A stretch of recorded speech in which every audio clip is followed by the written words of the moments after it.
UGC ने paper 2 Hindi 2004 से 2020 तक के सभी पेपर का सॉल्व वीडियो हमारे चैनल पे उपलब्ध है। अभी तक आपने अगर नहीं देखा है तो लिंक वीडियो के डिस्क्रिप्शन में है। यूजीसी ने paper 2 previous paper playlist link आप वहां से चेक करके देख सकते हैं। हम अध्ययन करें वाईसीटी सॉल्व पेपर, जिसमें आज हम अध्ययन करेंगे यूजीसी ने पेपर 2 हिंदी दिसंबर 2009 का प्रीवियस पेपर। वीडियो शुरू करने से पहले यदि आप हमारे चैनल पर नए हैं तो चैनल को सब्सक्राइब कर लें। इसी तरह से यूजीसी नेट तथा हिंदी से संबंधित अन्य पाठन के लिए। तो चलिए वीडियो शुरू करते हैं और देखते हैं आज के प्रश्नों को।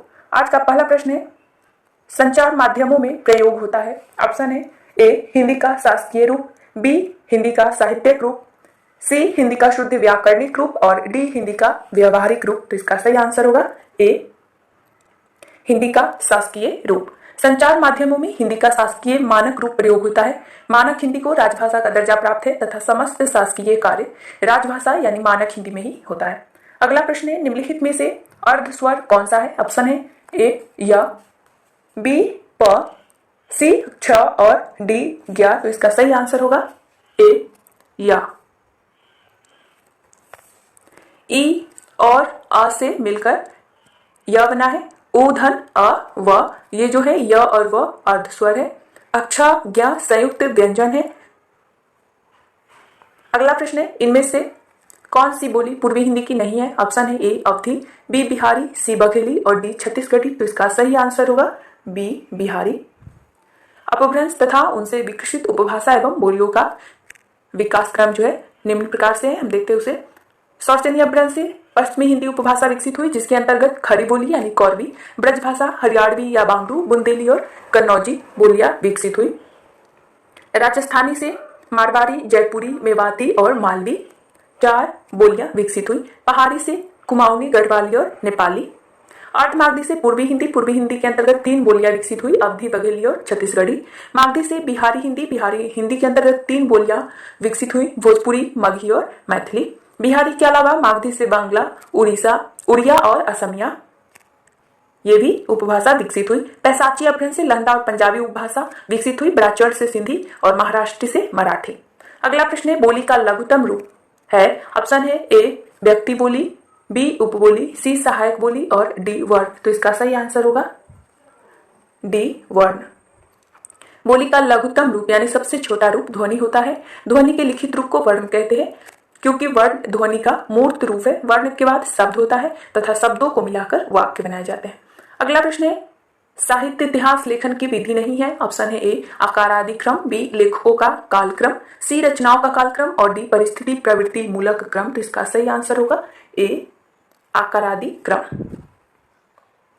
साहित्य इतिहास लेखन में लेखक कालक्रम, रचना कालक्रम, परिस्थिति प्रवृत्ति क्रम, वर्ण क्रम, विधेयवादी, समाजशास्त्रीय एवं शोध प्रविधि आदि का प्रयोग किया जाता है, जबकि साहित्य इतिहास लेखन में आकारादि क्रम का प्रयोग नहीं किया जाता। अगला प्रश्न है, शब्दानुशासन के लेखक है। ऑप्शन है ए रामचंद्र शुक्ल, बी हेमचंद, सी सरहपाद और डी स्वयंभू। तो इसका सही आंसर होगा बी हेमचंद।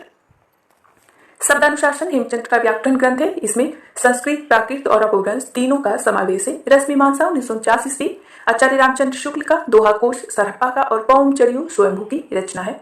अगला प्रश्न है, खालिक बारी किसकी रचना है। ऑप्शन है ए खालिक खलब, बी रहीम, सी अमीर खुसरो और डी अकबर। तो इसका सही आंसर होगा सी अमीर खुसरो।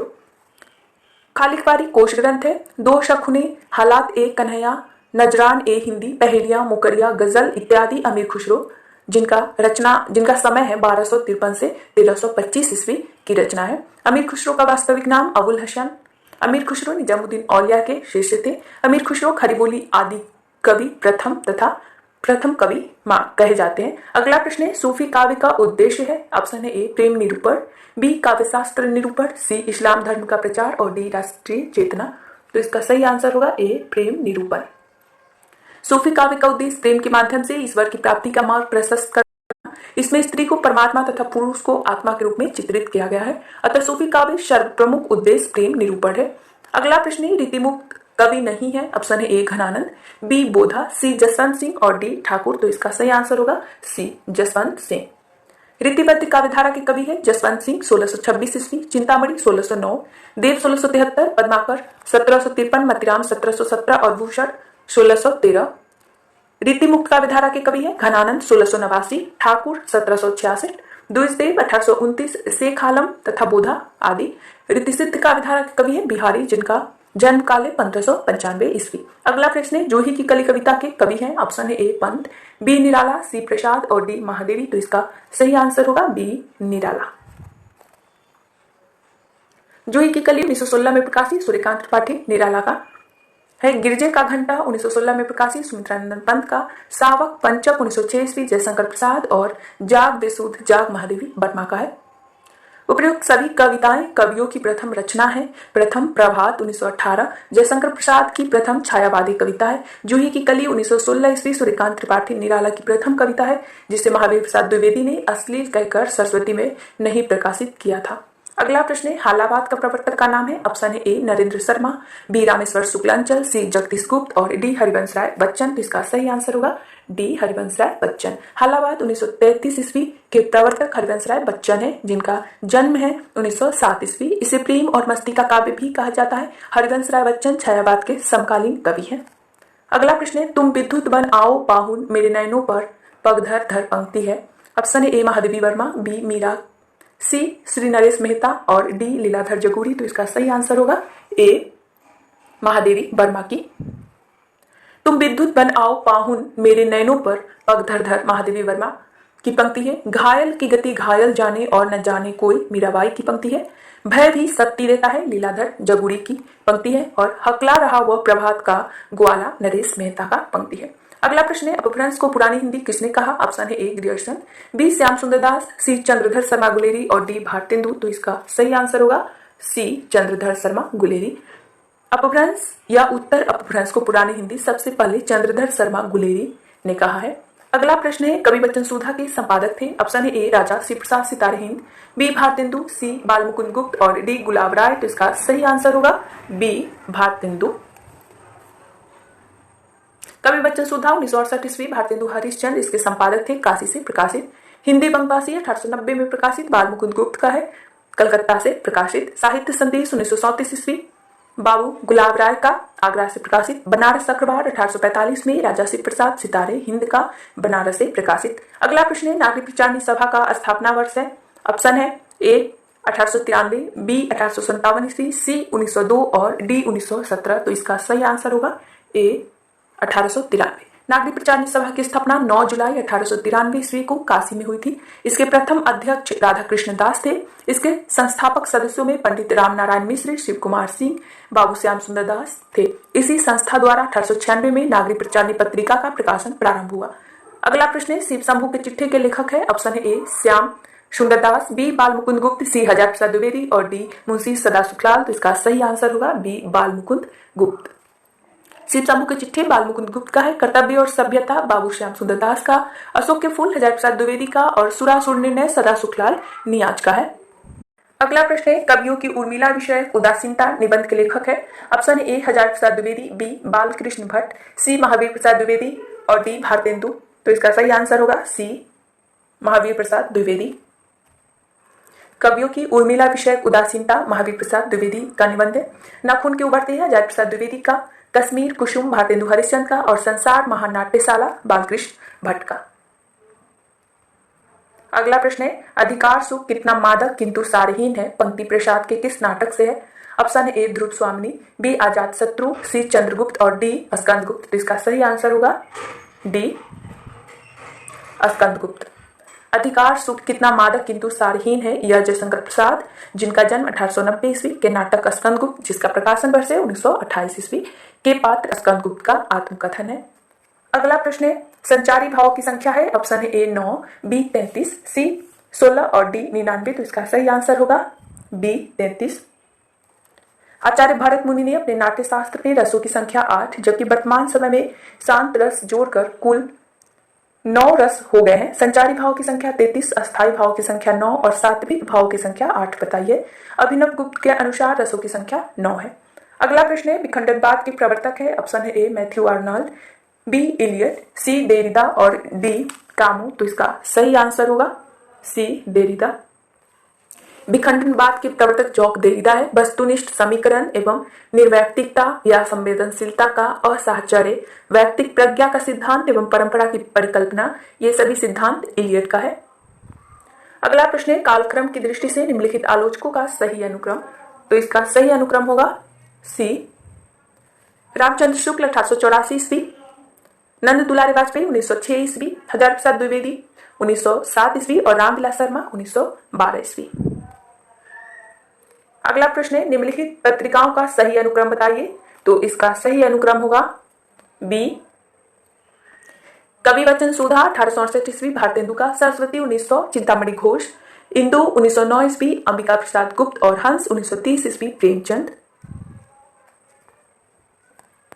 सरस्वती सर्वप्रथम काशी से प्रकाशित होती थी, पुनः इलाहाबाद से प्रकाशित होने लगी। सन 1902 में इसके संपादक श्याम सुंदर दास थे तथा 1903 में इसके संपादक महावीर प्रसाद द्विवेदी बने। हंस का पुनर्प्रकाशन 1986 में दिल्ली से मासिक रूप से राजेंद्र यादव के संपादक में प्रकाशित होने लगी। अगला प्रश्न है प्रकाशन काल की दृष्टि से निम्नलिखित कहानियों का सही अनुक्रम। तो इसका सही अनुक्रम है ए। दुलाल डाली 1907 ईस्वी, आंधी 1931 ईस्वी जयशंकर प्रसाद का, पाजेब 1945 जैनेन्द्र का और यारों के यार 1967 ईस्वी कृष्णा सोबती का। अगला प्रश्न है कालक्रम की दृष्टि से निम्नलिखित निबंध संग्रहों का सही अनुक्रम बताइए। तो इसका सही अनुक्रम होगा डी। शिव शंभू के चिट्ठे 1904 से 5 ईस्वी, बाल मुकुंद गुप्त का भारत मित्र में प्रकाशित, आत्माराम की टेटे 1904 से 5 ईस्वी गोविंद नारायण मिश्र का, श्रृंखला की कड़ियां 1942 ईस्वी महादेवी वर्मा का और विषाद योग 1973 ईस्वी कुबेरनाथ राय का है। अगला प्रश्न है कालक्रम की दृष्टि से निम्नांकित उपन्यासों का सही अनुक्रम बताइए। तो इसका सही अनुक्रम होगा सी। अंतिम अड़ने 2000 ईस्वी निर्मल वर्मा का, तब तक पुकारू 1957 ईस्वी रंगे राघव का, डूबते मस्तूल 1954 ईस्वी नरेश मेहता का और भूतनाथ 1906 ईस्वी देवकी नंदन खत्री का। यहाँ पर इसका जो आंसर सी दिया हुआ है वो गलत है। इसका सही अनुक्रम होगा बी। सबसे पहले भूतनाथ 1906 ईस्वी, उसके बाद डूबते मस्तूल। इसके ऑप्शन में ही त्रुटि है, इसमें कोई भी ऑप्शन सही क्रम में दिया ही नहीं गया है, इसलिए ईस्वी सन देखकर आप यहाँ से याद रखें ईस्वी सन। अगला प्रश्न है इनमें कौन सा युग्म संगत है। ऑप्शन है ए विश्वदेव रासो नरपति नाल, बी खुमान रासो जगनिक, सी विजयपाल रासो चंद्रबरदाई और डी परमाल रासो दलपति विजय। तो इसका सही आंसर होगा ए विश्वदेव रासो नरपति नाल का है, खुमान रासो जो है दलपति विजय का है और विजयपाल रासो नल्ली सिंह का, परमाल रासो है जगनिक का और पृथ्वीराज रासो चंद्रबरदाई का। अगला प्रश्न है इनमें कौन सा युग्म संगत नहीं है। ऑप्शन है ए भारत दुर्दशा भारतेंदु, बी प्रायश्चित जयशंकर प्रसाद, सी दशरथ नंदन जगदीश चंद्र माथुर और डी कबीरा खरा बाजार में लक्ष्मी नारायण लाल। तो इसका सही आंसर होगा कबीरा खरा बाजार में लक्ष्मी नारायण लाल का नहीं है, भीष्म साहनी का है। भारत दुर्दशा 1880 ईस्वी भारतेंदु का है, प्रायश्चित 1913 ईस्वी जयशंकर प्रसाद का है, दशरथ नंदन 1974 ईस्वी जगदीश चंद्र माथुर का है और कबीरा खरा बाजार में 1981 ईस्वी भीष्म साहनी का। नाटक तोता मैना 1962 ईस्वी लक्ष्मी नारायण लाल का है। अगला प्रश्न है कौन सा युग्म संगत है। ऑप्शन है ए कौन तुम मेरे हृदय में महादेवी वर्मा, बी न जाने नक्षत्रों से कौन प्रसाद, सी जो घनीभूत पीड़ा थी पंत और डी सखी वे मुझसे कहकर जाते निराला। तो इसका सही आंसर होगा ए कौन तुम मेरे हृदय में महादेवी वर्मा। न जाने नक्षत्रों में कौन सुमित्रानंदन पंत का है, जो घनीभूत पीड़ा थी ये जयशंकर प्रसाद का है, सखी वे कहकर जाते मैथिली शरण गुप्त का और दुखी जीवन की कथा रही निराला की पंक्ति है। अगला प्रश्न है निम्नलिखित कहानी और कहानीकारों को सुमेलित कीजिए। तो इसका सही मेल होगा यही सच है मनु भंडारी, परिंदे निर्मल वर्मा, फूलों का कुर्ता यशपाल, जिंदगी और जोंक अमरकांत। यही सच है 1966 ईस्वी मनु भंडारी का, परिंदे 1960 ईस्वी निर्मल वर्मा का, फूलों का कुर्ता 1949 ईस्वी यशपाल का, जिंदगी और जोंक 1958 ईस्वी अमरकांत का, दाम्पत्य राजकमल चौधरी का है। अगला प्रश्न है निम्नलिखित काव्य कृतियों तथा कृतिकारों को सुमेलित कीजिए।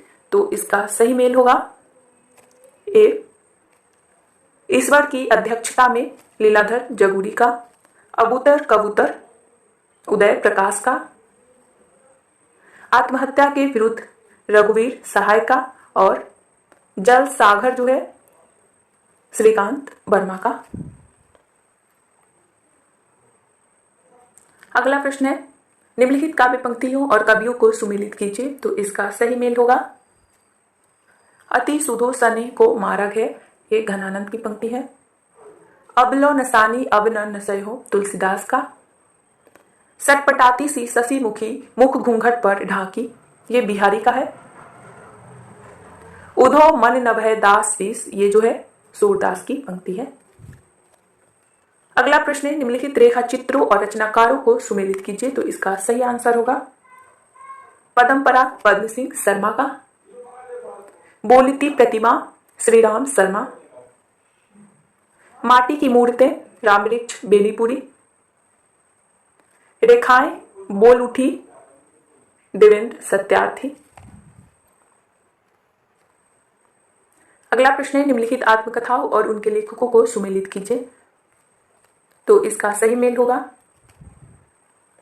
अन्या से अनन्या प्रभा खितान।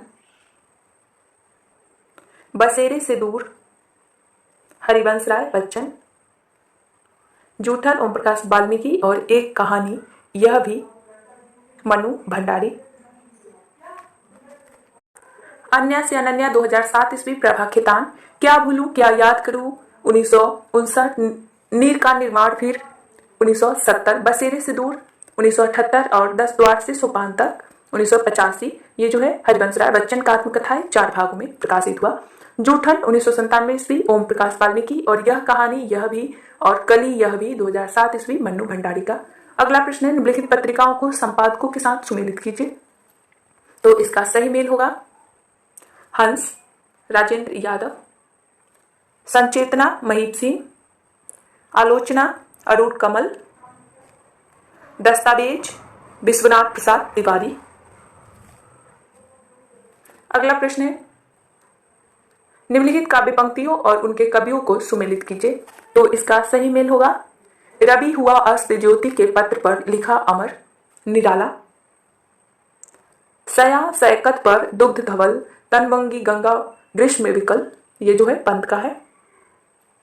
सखी वे मुझसे कहकर जाते मैथिली शरण गुप्त। शशि मुख पर घूंघट डाले जयशंकर प्रसाद। अगला प्रश्न है, निम्नलिखित पात्रों को नाट्यकृतियों के साथ सुमेलित कीजिए। तो इसका सही मेल होगा चंद्रगुप्त चाणक्य। आधे अधूरे महेंद्रनाथ। कोणार्क विषु। अंधायुग अश्वत्थामा। चंद्रगुप्त 1931 ईस्वी। प्रकाशन वर्ष जयशंकर प्रसाद का नाटक है जिसके प्रमुख पात्र हैं चाणक्य, आम्बिक, सेल्यूकस और कार्नेलिया। आधे अधूरे 1969 में प्रकाशित मोहन राकेश का नाटक है जिसके प्रमुख पात्र हैं महेंद्रनाथ, जुनेजा, सावित्री और जगमोहन। कोणार्क 1951 में प्रकाशित जगदीश चंद्र माथुर का नाटक है जिसके प्रमुख पात्र है विशु। और अंधायुग 1955 में प्रकाशित धर्मवीर भारती का जिसके प्रमुख पात्र है अश्वत्थामा। स्कंदगुप्त 1928 में प्रकाशित जयशंकर प्रसाद का नाटक है जिसके प्रमुख पात्र है भट्टार्क, देवसेना, विजया, बंधु वर्मा और प्रपंच बुद्धि। अगला प्रश्न है, निम्नलिखित नाटकों को उनके नाटककारों के साथ सुमेलित कीजिए। तो इसका सही मेल होगा कोर्ट मार्शल स्वदेश दीपक का। इतिहास चक्र दया प्रसाद सिन्हा का। अन्वेषक प्रताप सहगल। कबीरा खरा बाजार में भीष्म साहनी। कोर्ट मार्शल 1991 ईस्वी स्वदेश दीपक का। इतिहास चक्र 1973 ईस्वी दया प्रकाश सिन्हा का। अन्वेषक 1992 ईस्वी प्रताप सहगल। कबीरा खरा बाजार में 1981 ईस्वी भीष्म साहनी। राम किलराय 1979 ईस्वी लक्ष्मी नारायण लाल का। अगला प्रश्न है, निम्नलिखित सिद्धांतों और चिंतकों को सुमेलित कीजिए। तो इसका सही मेल होगा अनुमितिवाद शंकुक। उत्पत्तिवाद भट्टलोल्लट। सदार्ढीकरण भट्टनायक। और अभिव्यक्तिवाद अभिनव गुप्त। प्रश्न नंबर 39 से 43 तक गद्यांश पर आधारित है। तो हम पहले गद्यांश को देखते हैं। आधुनिक मानव की चिंतन प्रक्रिया पर भी विज्ञान ने गहरा प्रभाव डाला है। आस्था और श्रद्धा के स्थान पर तर्क और बुद्धि की प्रतिष्ठा से ही परंपरागत मूल्यों पर प्रश्न चिन्ह लगा है। किंतु इस तथ्य का एक दूसरा पहलू भी है। वैज्ञानिक चिंतन ने देश की जो दूरियां कम कर दी है उससे मानव में अंतर घटा है, जिससे कई पुराने मूल्यों को ही नए आयाम मिले हैं। जो सहयोग छोटे से ग्राम या समाज तक सीमित था अब विश्वव्यापी बनता जा रहा है, जिसके परिणाम स्वरूप अंतर्राष्ट्रीयवाद पर अधिक बल दिया जाने लगा। युद्ध पहले से अधिक गहरी ठहराया जाने लगा है। समता भी अधिक महत्वपूर्ण मूल्य हो गया है। इसलिए यह कहना तो उचित नहीं जान पड़ता कि नए मूल्यों का विकास नहीं हुआ, किंतु संप्रति इतना अवश्य है कि कोई नया मूल्य इतना व्यापक नहीं हो सका कि पूरी मूल्य व्यवस्था दे सके। अधिकांश नवीनता पुरातन के संशोधन में ही रही है। इस पर आधारित प्रश्नों को अब देखते हैं। विज्ञान ने हमारी चिंतन प्रक्रिया पर किस प्रकार प्रभाव डाला है? तो इसका सही आंसर होगा बी। हमारा विश्वास सभी परंपरागत मूल्यों से उठ गया है। अगला प्रश्न है, वैज्ञानिक चिंतन से क्या परिवर्तन हुआ? तो इसका सही आंसर होगा बी। हमारी भौतिक दुनिया सिमट जाने से विश्व मानवता की परिकल्पना साकार हुई है। फलस्वरूप अंतर्राष्ट्रीयता की भावना का विकास हुआ है। अगला प्रश्न है, विज्ञान ने किन नए मूल्यों के निर्माण में सहयोग दिया है? तो इसका सही आंसर होगा डी। मनुष्य के बीच सभी प्रकार के भेदभाव मिटाकर समता के धरातल पर ला खड़ा किया है। अगला प्रश्न है, क्या आज के सभी मूल्य नव निर्मित है? तो इसका सही आंसर होगा सी। नहीं, अधिकांश पुरातन मूल्य ही संशोधित रूप में आ रहे हैं। अगला प्रश्न है, उपयुक्त गद्य अवतरण का उपयुक्त शीर्षक है? तो इसका सही आंसर होगा ए, विज्ञान का महत्व। अगला प्रश्न कथोपकथन पर आधारित है। स्थापना है, नाद सौंदर्य का योग कविता की पूर्णता के लिए आवश्यक है। तर्क है, नाद सौंदर्य से कविता की आयु बढ़ती है। तो इसका सही कूट होगा डी। स्थापना गलत और तर्क सही है। नाद सौंदर्य से कविता की आयु बढ़ती है, न कि नाद सौंदर्य कविता की पूर्णता के लिए आवश्यक है। अगला प्रश्न है, स्थापना है, व्यक्तिवाद का एक रूप अहमवाद है। तर्क है, अहमवादी व्यक्ति समाज का तिरस्कार करता है। तो इसका सही आंसर होगा डी। स्थापना और तर्क दोनों सही है। अगला प्रश्न है, स्थापना है, सिद्धांततः प्रजातंत्र को सर्वोत्तम शासन व्यवस्था कहा जा सकता है। तर्क है, शासन प्राय प्रजा के हित में समर्पित होता है। तो इसका सही कूट होगा बी। स्थापना और तर्क दोनों सही है। अगला प्रश्न है, स्थापना है, कला की सर्जना आध्यात्मिक क्रिया है। तर्क है, आध्यात्मिकता और कला अन्योन्याश्रित है। तो इसका सही कूट होगा सी। स्थापना और तर्क दोनों गलत है, क्योंकि कला की सर्जना सिर्फ आध्यात्मिक क्रिया ही नहीं है। आध्यात्मिकता और कला का अन्योन्याश्रित संबंध नहीं है। कला अध्यात्म के साधन का कार्य कर सकती है। अगला प्रश्न है, बड़े बड़े राज्य उत्पाद की बिक्री के लिए सौदागर हो गए हैं। तर्क है, क्योंकि व्यापार नीति राजनीति का प्रधान अंग हो गई है। तो इसका सही कूट होगा सी। स्थापना और तर्क दोनों सही है। अगला प्रश्न है, स्थापना है, ध्वनि काव्य चित्रकाव्य से श्रेष्ठ है। तर्क है, क्योंकि चित्रकाव्य रस की सृष्टि नहीं कर पाता है। तो इसका सही कूट होगा डी। स्थापना और तर्क दोनों सही है। अगला प्रश्न है, स्थापना है, कविता ही मनुष्य के हृदय को स्वार्थ संबंधों के संकुचित मंडन से ऊपर उठाकर लोक की सामान्य भाव भूमि पर ले जाती है। तर्क है, क्योंकि इस भूमि पर पहुंचे हुए मनुष्य को कुछ काल तक के लिए अपना पता नहीं रहता। तो इसका सही कूट होगा डी। स्थापना और तर्क दोनों सही है। तो इसमें इतना ही था। आज के लिए इतना ही। वीडियो उपयुक्त लगा हो तो लाइक जरूर करें। चैनल पे नए हैं तो चैनल को सब्सक्राइब करें।